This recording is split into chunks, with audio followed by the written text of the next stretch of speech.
just played the #2 team in the country down to the wire. So what does that say for those kids, Andrew? We got studs in Pennsylvania. We got great kids in Pennsylvania. We gotta just go back to the basics. We gotta stop paying them, and we gotta stop giving coaches tens of millions of dollars to do nothing. Penn State's got to hire a great coach. I know him, Pusha Monchek. He's from Scranton. He's a great guy. I know him personally. He married a local girl here from Lehigh County. We mentioned this on one of our other shows. Offensive line coaches. You got Andy Reid, played at BYU. We played against him. I didn't. I was just a freshman that year. But Steve Young was the quarterback. You understand? For BYU, he was an offensive lineman. You know, you go out to Iowa, the most winningest coach in the Big Ten, Kirk Ferentz, was an offensive line coach at Pitt, recruited me. He was an offensive line coach at Iowa, offensive lineman, coached in the NFL. Look at it, he's doing a great job at Iowa. So if they want, I really like offensive linemen. I'm going to strongly recommend him. And at LSU, I'm going to tell you, go ask Bart Argeron to forgive you and get him back in Baton Rouge. And as far as Florida's concerned, look, man, Tim Tebow, I think he's coaching age now, man. You know, go get Tim Tebow and bring him back. You want to get excited down in Florida? You bring Tim Tebow back to the coaching world, and I got news for you. You know, and I'm sure he's not looking for $7 million. He made plenty in his NFL days, but he will be or someone like him.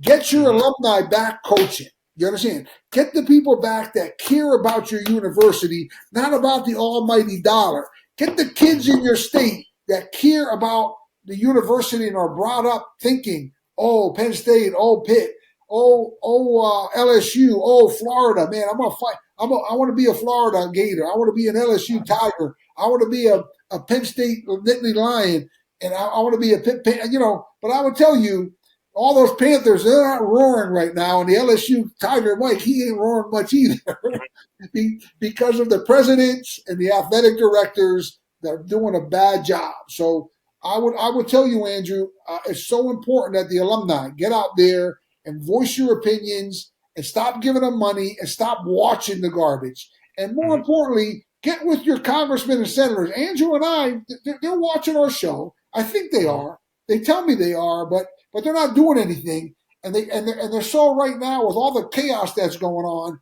The Democrats and the Republicans, they're not solving any problems but creating more. You know, and it's shameful. They got to look out for our American athletes. They got to look out for our universities, and that has got to be their main priority. Let's get And I'm watching on Sunday, Andrew. I was watching this Sunday, and I love kids. I mean, I pray for all the kids. But to see all these foreigners from all these foreign countries running around and competing at these universities, it just makes me sick.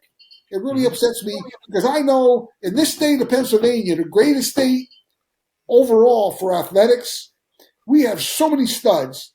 Women volleyball players, soccer players, lacrosse, hockey, women's, gymnastics. We got football players and basketball players. You name them, we have them. But just on that note with the NBA, I just wanted to go over that with you with the NBA and their chaos with their gambling and the start of the college basketball season. We have the same problem in basketball. It's not just in football. I know for a fact that there's athletes not coming out for the second half and faking injuries in Division I basketball as we speak, and I don't know, the coaches are covering it up and the like. So it's really chaotic in the basketball world, and the NBA is an example of it. So there needs to be more oversight into this tragic issue of gambling that needs to be straightened out because I would tell you, it's really shameful that this is what's going on. And again, the reason why NIL exists in college basketball, Andrew, is because there's not enough NBA basketball teams. We covered this with the NFL earlier. I mean, there's only 20 states or 22 states that have that have NBA teams. Why isn't there every state have an NBA team? If they had that, and I think the fans all agree with us on this argument that we make. If they had an NBA team in every state, it's only going to help the NBA. More people are going to be interested. More people are going to go to the games. And then there's opportunities for all these studly athletes, these studly basketball players that they got, these studly football players. Then you don't have to let them just go play in the NFL. Let them go play in the NBA. And let the guys, let's keep the college athletics pure.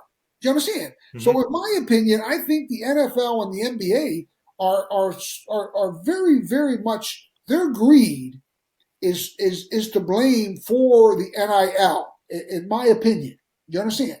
That if every state had an NFL team and every state had a basketball team, we wouldn't have this issue of NIL. The guys can go make money. That stud Barkley, right, from Whitehall. He left his senior year. He went to the Giants, I think, and made a boatload of money. God bless him. That's a decision that he made. But here's the kicker there, Andrew. Here's the kicker. With them having that many more teams, the NBA and the NFL, they want to protect their franchise rights, that they have this value